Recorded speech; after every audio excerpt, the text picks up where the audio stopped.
হচ্ছে আপনি বলছেন যেটা আপনি যদি আইপিএলও দেখেন আপনি জানতেন যে আইপিএল এর একটা টিম ওদের প্রেসিডেন্ট ওন করতো। বেসিক্যালি সেলফ ডিক্লারেশন মানে আমি আপনাদের ডিক্লেয়ার করলাম যে আমি এই টিমের সাথে ইয়েতে, সুতরাং উনি যদি ইনভলভ হয় তাহলে গভর্নিং বডির আমরা কেউ কোনো টিমের সাথে ইনভলভ থাকতে পারবো না, প্লাস তাকে মিটিং এ ইনভাইট করা হবে না। হ্যাঁ, আরেকটা জিনিস খেয়াল করেন, আমাদের বোর্ডে তো 25 জন, তো এখানে কিন্তু সবাই নেই গভর্নিং কাউন্সিল। তা আমাদের মেইন কনসেন্ট্রেশন হলো গভর্নিং কাউন্সিল, কারণ সব discussion ins and outs governing council জানে, বা আমাদের অ্যাসোসিয়েটেড যে টিমটা আছে, তো এদের কাছ থেকে সবার আগে লিখিত নেওয়া হয়ে গেছে। বাকি বোর্ড মেম্বারদেরকেও আমরা ইন্ডেমনিটি ফর্মে সাইন দেবো যে তার ডিরেক্টলি আর ইনডিরেক্টলি কোনো ইনভলভমেন্ট আছে। থ্যাংক ইউ, কনফ্লিক্ট হবে না। Thank you. রাত হয়ে গেছে, আপনাদের বাসায় যাওয়া উচিত। Thank you thank you. হ্যাঁ, আজকে 10 নম্বরের কথা আপনি রিসিভ করেছিলেন, পরবর্তীতে একটা দল যুক্ত হয়েছে, ওই প্রতিষ্ঠানটা কারা যারা আগ্রহ প্রকাশ করেছে এবং সেটা ডেডলাইন ক্রসিং এর পরে সেই কামাটা হয়েছে কিনা বা কি প্রসিডিউরটা কি ছিল? না না, Working hours ছিল, ব্যাপারটা হ্যাঁ। হচ্ছে যে আমাদের একটা জিনিস লেখা আছে, দেখবেন যে আমাদের কর্মদিবস। হ্যাঁ কর্মদিবস। হ্যাঁ কর্মদিবসের মধ্যে ঠিক আপনারা কারেক্ট ছিলেন যে আমরা 5টা পর্যন্ত, তারপরে আমরা এটা 7টা পর্যন্ত বাড়ানো হয়েছিল। 7টার মধ্যে 10টা টিম দিয়ে দিয়েছিল। একটা টিম টেলিফোন করে বলেছে যে আমরা ট্রাফিকে আটকে গেছি, সেই জন্য আমরা এটা 7:30টার দিকে আরেকজন দিয়েছে। তো কমিটি হ্যাজ অ্যাকসেপ্টেড ইট, কারণ আমরা চাই ম্যাক্সিমাম টিম যাতে পার্টিসিপেট করে। আর লজিক্যালি এটা আমাদের 4 নম্বর মিটিং আছে। তা আমাদের কর্মদিবস কিন্তু এখনো 11:30 রাত বেজে গেছে। এখন কাজ করছি। 11তম প্রতিষ্ঠানের নামটা শেষে কারা আগ্রহ প্রকাশ করেছে? হ্যাঁ, এটা কি বলে? হ্যাঁ, এটা হচ্ছে JM sports and entertainment Sylhet টিমের জন্য। একটা প্রশ্ন, সেটা হচ্ছে কয়েকটা দল, একাধিক দল, যাদের আসলে বিসিবি পরিচালক পদে তারা আছেন, এখানে কনফ্লিক্ট অফ ইন্টারেস্ট থাকবে কিনা বিপিএল এ? Of course. কারণ এর আগে কখনো আমরা দেখিনি যে বিসিবি পরিচালকরা দল পরিচালনা করে। না না না, ঢাকা ডায়নামিক্স, ঢাকা ডায়নামিক্স ছিল খুলনা এই ক্ষেত্রে আমি একটু বলি, এবার এই ফাংশনে কোনো অ্যাকশন এখনো নেওয়া আরম্ভ হয়নি। আচ্ছা, দ্বিতীয় আপনারা জানেন যে আমাদের আজকে last date of UI submission ছিল ফর আমরা যে 5 বছরের জন্য নতুন ফ্র্যাঞ্চাইজি দিচ্ছি। তো এখান পর্যন্ত আপনার আমাদের 11টা টিম অ্যাকচুয়ালি সাবমিশন করেছে, যেটা আমরা যাচাই বাছাই, যে প্রসিডিওরে যাচাই বাছাই করা হবে সেটা করা হবে কালকের থেকে। টিমগুলি প্রেসিডেন্ট সাহেব একটু বলে দেন। আমরা কি পড়বো? হ্যাঁ, বলে দেন। চশমা লাগবে? না, চশমা লাগবে না। হ্যাঁ। এখানে টিমগুলো টিম মানে কি? আমাদের কাছে এসছে, কোম্পানিগুলো এসছে চ্যাম্পিয়ন স্পোর্টস লিমিটেড, তারা প্রপোজ টিম চেয়েছে Dhaka Capitals. Triangle Services Limited, Chattogram team.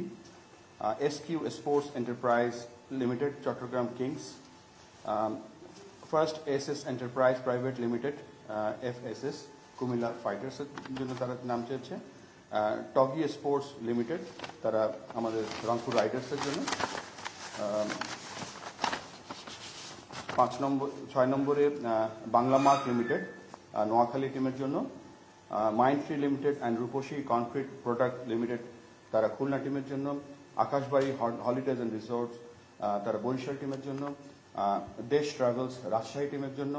Nabil group of industries Rajshahi টিমের জন্য, এবং JM sports and enterprise Sylhet টিমের জন্য।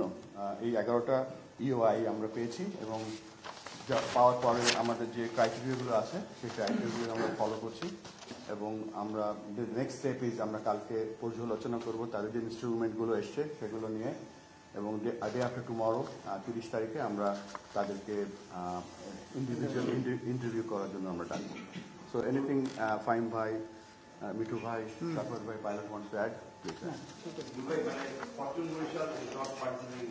আমরা এই আজকে যে ইউআই কমেন্টগুলো না, তার আগে বলে নেই যে এটা আমরা এবারে জানেন যে 5টা এডিশনের জন্য আমরা রিওয়ার্ড করছি। তো এখানে আপনি যে নামটা বললেন সেটা আসেন।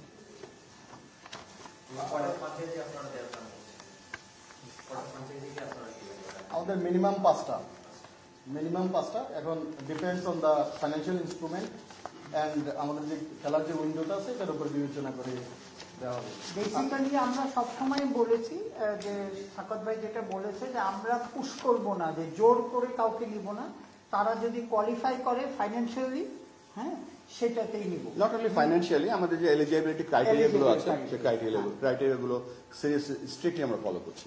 এই জন্য ফিনান্স দেখে, যারা আমাদের ফিনান্স থেকে দেখে যে এত টাকা আছে, আমি তো বলতে হবে না যে আমার কত টাকা আছে, এজেন্সিরা জানা যাবে ওদেরও। জি, আমি একটু আপনাদেরকে বলি, আমাদের কয়েকটা ক্রাইটেরিয়া আছে। একটা ক্রাইটেরিয়া হলো যে 2 কোটি টাকা ইউআই যে পেপারস এসেছে সেখানে জমা দেওয়া। তো সেই ক্ষেত্রে সবাই দিয়েছেন এবং আমরা এটা ব্যাংকে কালকে থেকে পাঠানো আরম্ভ করব। 30 তারিখ মানে কালকের দিনের মধ্যে হয়তো মোস্ট প্রবলি জেনে যাব। 30 তারিখে ওনারদের সাথে ইন্টারাকশন করব। 2 নম্বর হলো আমরা 10 কোটি টাকার একটা ব্যাংক গ্যারান্টি চাবো। সেই ব্যাংক গ্যারান্টিটা যারা একটা নির্দিষ্ট টাইম ফ্রেম আছে ওই টাইম ফ্রেমের মধ্যে দিবেন, তারা তো দিলেন, না দিলে এই 2 কোটি টাকা ফরফিট হয়ে যাবে। নাম্বার 3 হলো ফাইন্যান্সিয়ালি সে সলভেন্ট কিনা, এটা কিন্তু আমাদের কাছে ডকুমেন্ট আছে এখন, কারণ সে ব্যাংকের তার 6 মান্থসের ট্রানজাকশন থেকে আরম্ভ করে তার কত ব্যাংকে এখন আছে সেটা আমাদের কাছে আছে। এইটা কারেক্ট আর ইনকারেক্ট এটার জন্য আমরা ব্যাংকে আবার আমাদের অডিটররা এবং ফাইন্যান্স টিম রিচেক করবে। অভিযুক্তদের সামনে বিপদে দেখা যাবে না শিওর। এটা এই মুহূর্তে আমরা যেহেতু আমরা এটা নিয়ে কাজ করছি না ডিরেক্টলি এবং ইনস্ট্রাকশন কোনো দিতে পারছি না, এটা completely depending on the unit. আচ্ছা, এটা এখন আমরা বলছি, হ্যাঁ। আর এই রিপোর্ট নিয়ে আর কোনো প্রশ্ন আছে আপনাদের?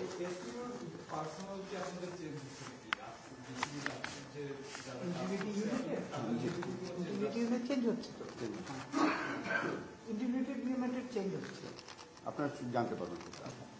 ভাইয়া, আপনারা বলছেন যে ডোমেস্টিক ক্রিকেট এনসিএল টি20 বিশেষ করে ওই সেপ্টেম্বরে প্রাথমিক রিপোর্টের উপর ডিপেন্ড করে ওইসব ক্রিকেটারকে আপনারা চেষ্টা করতে পারবেন না খেলে, সেরকম কোনো ক্রিকেটারকে বাছাই করা হয়েছে কিনা এবারে ডোমেস্টিক ক্রিকেট? যেহেতু এটা অত্যন্ত গোপনীয় ব্যাপার, আমি এটার ব্যাপারে কিছু বলতে পারছি না। এটা ইনফ্যাক্ট এটা এই অ্যাবসলিউটলি ইন্ডিপেন্ডেন্টলি তারা কাজ করছে, তার কাজে আমরা ইন্টারফেয়ার করছি না। সো এই মুহূর্তে আমি কিছু বলতে পারছি না। Procedure follow. বলবেন যে সাসপেক্ট প্লেয়ারদের নাম আছে, তাদের এগেইনস্টে অ্যালিগেশন তার মানে আছে, কিন্তু কোনো কনক্রিট প্রুফ পাওয়া গেছে নাকি যে থেকে আপনারা স্টেপ নিতে? এখন আবার বলছি, এটা একটা কমিটি কাজ করছে এবং এই ডকুমেন্ট তারা ফলো করছে। মানে ব্যক্তিগত ওনার নামটা ওই ব্যক্তির অভিযুক্তরা জানবেন, প্লাস যারা বিপিএল দল করবেন তারাও তো জানবেন যে একে নিয়ে না বা এরকম কিছু একটা। কেউ আসলে যারা যদি চার্জ ফ্রেম হয় কারোর বিরুদ্ধে তারা খেলতে পারবে না। কোন লেভেলে চার্জ হচ্ছে? ব্যক্তিগত ব্যাপার, মানে তাদের নামটা গোপন রাখা হবে।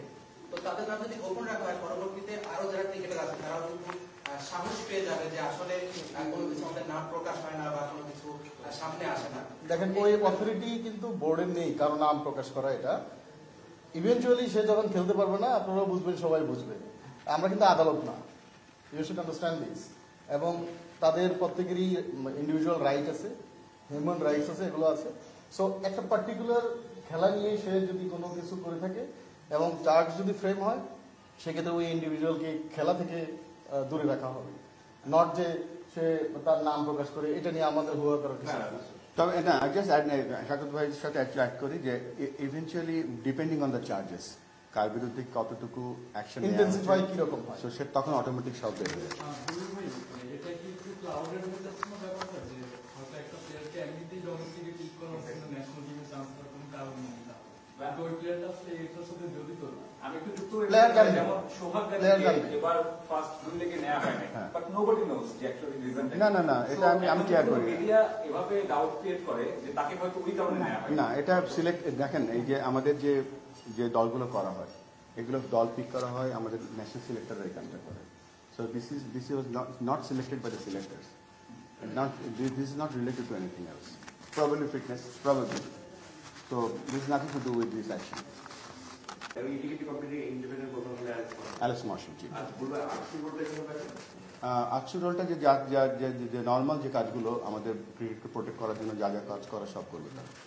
এবং এখানে একটা জিনিস বলে রাখি যেহেতু এটা আইসিসি বাংলাদেশ ক্রিকেট বোর্ডের বিসিবি অ্যান্টি কারাপশন ইউনিট, এখানে শুধুমাত্র খেলাটাকে যে দেখে রাখা তা না, যতগুলো যেমন ধরেন অ্যান্টি কারাপশনের শুধু না, অ্যান্টি ডপিংটা বাদ দিলে যা যা ইনক্লুডিং সিকিউরিটিও তারা দেখবে সেটা।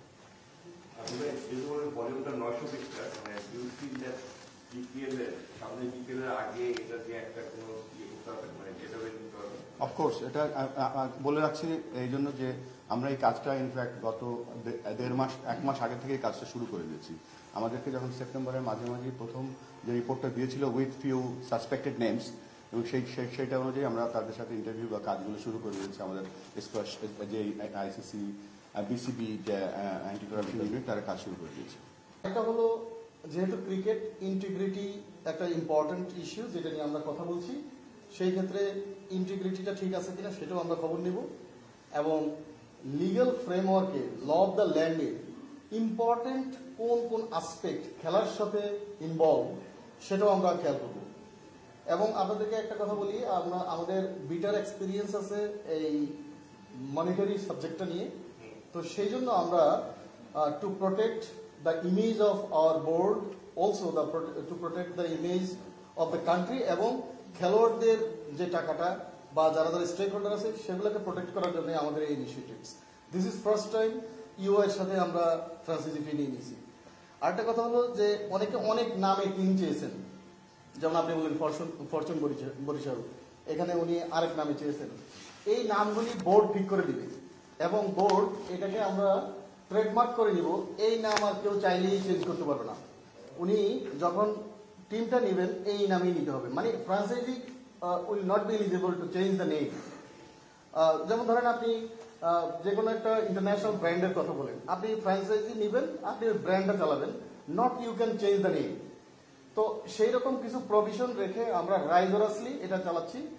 আর আইএনজি যেহেতু আমাদের সাথে আসছে, পরবর্তী সব আপনাদেরকে জানাবো।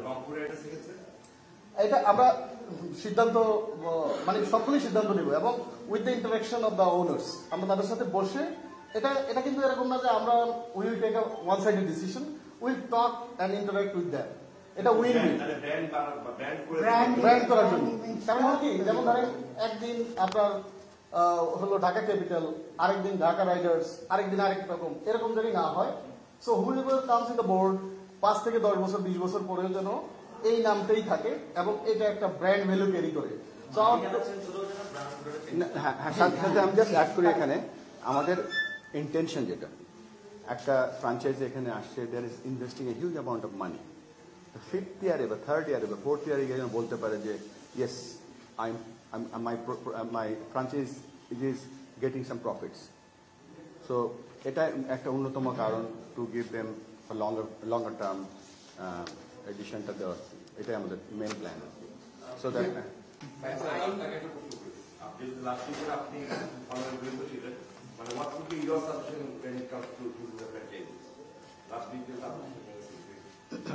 কিছু কিছু অলরেডি বলা হয়েছে যে আমার মনে হয় সবচেয়ে প্রথম যে ব্যাপারটা থাকবে সেটা ইন্টিগ্রিটির ব্যাপার থাকবে।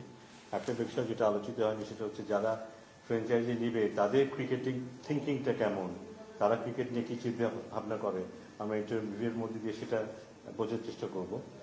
এবং পাশাপাশি গতবার যেটা আমরা ডাউনলোডে সাফার করেছি, ফিনান্সিয়ালি আমরা যেন ক্রাইসিসের মধ্যে পড়তে না হয় আমাদেরকে। সো ফ্র্যাঞ্চাইজি ফির কথা যদি বলি বা ব্যাংক গ্যারান্টির কথা যদি বলি, এগুলো দিয়ে আমরা উইল মেক শিওর যে আমাদের পেমেন্ট ইস্যুগুলো যে যা আছে, বিশেষ করে প্লেয়ার্স পেমেন্ট ইস্যু, সেখানে যেন আমাদের আটকে থাকতে না হয়। সো এগুলো যদি করা হয় এবং এগুলি অ্যাসিউরেন্স দিয়ে যারা এখানে আসবে আমরা ধরে নিতে পারি তারা সলভেন্ট, এবং তারা they have love for the game, এবং তারা ইন্টিগ্রিটি ব্যাপারে যথেষ্ট সচেতন থাকবেন।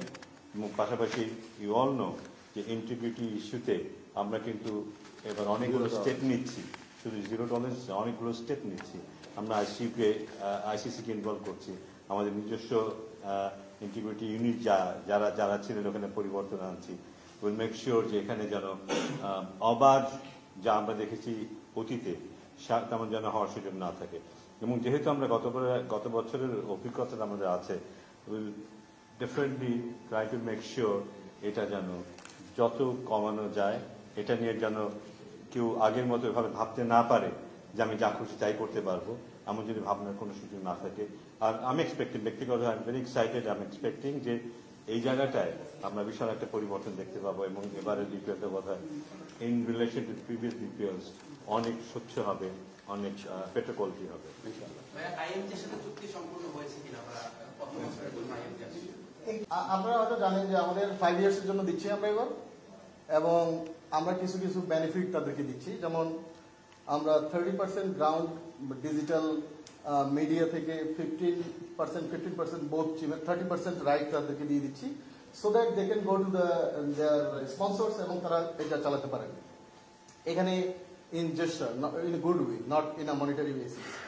আমরা তাদেরকে আমাদের international TV rights, world wide TV rights এবং যে টিকিট সেলের উপরে আমাদের প্রফিট, নট রেভিনিউ, প্রফিটের 30% শেয়ার করবো। Ground right also. হ্যাঁ, একটা যে TV right, ground right and ticketing right, আমরা তাদেরকে 30% শেয়ার করবো। So what will happen, this is the first time তারা এই ধরনের ফ্যাসিলিটি পাবেন। আমরা কি চাচ্ছি? আমরা চাচ্ছি যে this owners are also giving a lot of money to the board also in the game. তারা এখানে আমাদের, যেমন আমরা খেলোয়াড়ের কথাটা চিন্তা করি, যদি বিপিএলটা না হয় আমাদের কত প্লেয়ার আছে যারা বসে আছে শুধু বিপিএল এর জন্য। So it is an important item for the players. তো সেই জন্য আমরা এই বিপিএলটাকে রান করানো এবং সর্বোচ্চ ফ্যাসিলিটিটা যেন আমাদের ক্রিকেটাররা পায় এবং আমাদের খেলোয়াড়রা যেন আরো ভালো করতে পারে, সেই দিক থেকে বিবেচনা করে আমরা টোটালি প্রত্যেকের স্বার্থ ইনজেক্ট করে যা করার সেটা করবো আর কি। এরকম না যে কেউ একটা ইউআই কিনে নিল, সে কোনো টাকাও দিল না, কিছু না, তার পিছনে আমরা যাবো, এরকম না। এবার উই আর গোয়িং ভেরি রাইগরাস।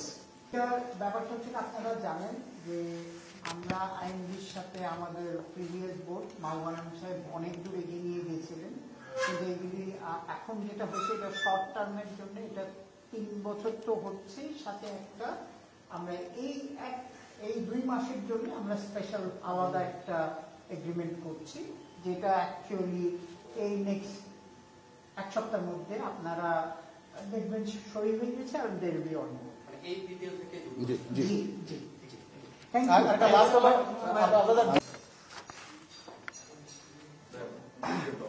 হ্যাঁ, এখন আপনি জানেন ওই যে কোশ্চেনটা আপনি করেছেন যে নাম প্রকাশ করা হবে না, এটা দেখেন প্রত্যেকের পার্সোনাল আইডেন্টিটি এবং এটা একটা একান্ত ব্যক্তিগত বিষয়, গোপনীয় বিষয়।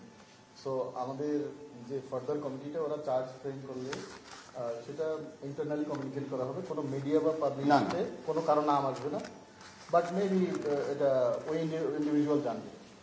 এবং আমাদের ক্রিকেটকে কতটুকু আমরা প্রোটেক্ট করতে পারি সেই ডকুমেন্টের জন্য যা যা জিনিস থাকা দরকার সব আমরা পেয়েছি। So we will be working very hard on this. BCB যেটা আসছে আমাদের একটা ইন্ডিপেন্ডেন্ট ইন্টিগ্রিটি কমিটি করা হবে, মানে ইন্ডিপেন্ডেন্ট হেড হবে, মানে ওটা ইন্ডিপেন্ডেন্ট হেডটা কি আপনারা ঠিক করেছেন এবং ওই কমিটি কাজটা কি হবে, মানে আকসু আর থাকবে না? জি না, আকসু অবশ্যই আমরা আকসু হয়তো আমরা পরে প্রেস ব্রিফিং করবো। আমরা বিসিবি ইন্টিগ্রিটি আমরা নাম দিয়েছি এবং সেখানে একজন প্রধান করা হয়েছে এবং আমাদের ইন্ডিপেন্ডেন্ট প্রধান স্যার অ্যালেক মার্শাল উনি কাজ শুরু করে দিয়েছেন।